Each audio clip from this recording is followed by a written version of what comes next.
You spend enough years in a small town, and you start to think you've seen just about everything life can throw at you. Not the big, dramatic disasters that make national headlines, but the quiet kind of emergencies that sneak in through the back door. The ones that make you hold your breath and stare at the phone just a second too long after it rings. That's been my life as a police dispatcher for the last 15 years. 15 winters of watching the roads ice over and praying the power stays on. 15 summers of small brush fires, missing dogs, and porch light calls from teenagers who saw something weird in the woods. I've watched this town grow older, slower maybe, but no less full of life. Maple Hollow isn't the kind of place that brags. We're a two-stoplight town tucked between a lazy river and the eastern line of the Dunridge Forest. If you drive through on a weekday, you might not even notice you passed it. But for those of us who live here, this place isn't just a dot on a map. It's family that we've got one high school, one elementary, and a little main street lined with flower boxes in spring and faded flags in July. There's a post office that still hands out peppermints to kids, and a bakery that's closed on Sundays not for religion, but because everyone deserves a day to sleep in, as old Mrs. Lipton always says. It's the kind of town where your barber asks about your grandkids and your mailman knows when you're out of town before you remember to stop your deliveries. That's what makes this story matter so much. Because when something happens in a place like this, when someone disappears, when someone's in danger, it's not just news. It's personal. It's your neighbor, your friend, your old fifth-grade teacher. And in this case, it was Harold Perkins. But I'll get to him in a bit. Before Harold, before the call, before the tension gripped our whole department by the collar, there was Rex. K-9 Rex. A dog I came to believe might have more heart and more sense than half the people I've met in my lifetime. Rex came to our department 3 years before all this happened. He was brought in after a rough case a few towns over made the county realize just how vital a trained K-9 could be. We'd had dogs before, sure, but nothing like Rex. Rex wasn't just a working dog, he was a partner, a teammate. You could see it in the way he moved, in the way he listened to his handler's voice like it was the only sound in the world that mattered. His partner was Officer Jenna Cole. Now, Jenna was one of those people you could trust the first time you met her, not because she was overly friendly or fake, but because she listened, really listened. She had a calm about her, like water that runs deep and doesn't need to splash to prove it's moving.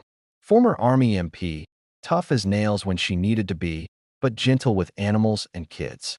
Joined the force 5 years ago after moving back to Maple Hollow to care for her mother.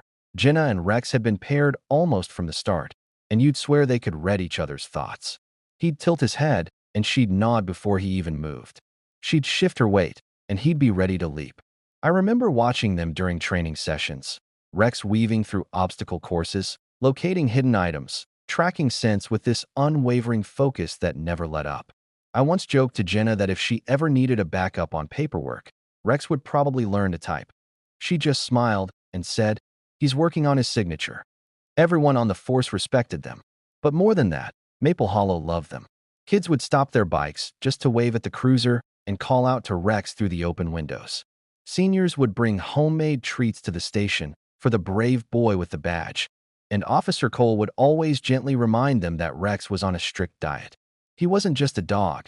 He was a symbol of protection, of loyalty, of everything we hoped our town still stood for. That's why, when the call came in that morning, I knew before the words were even out of Clara Lewis's mouth that this was going to be one of those days. The kind that marks you. The kind you tell over coffee for years. It was just past 9:20 a.m. when the phone rang. I remember because I'd just poured myself a fresh cup and hadn't even taken a sip yet.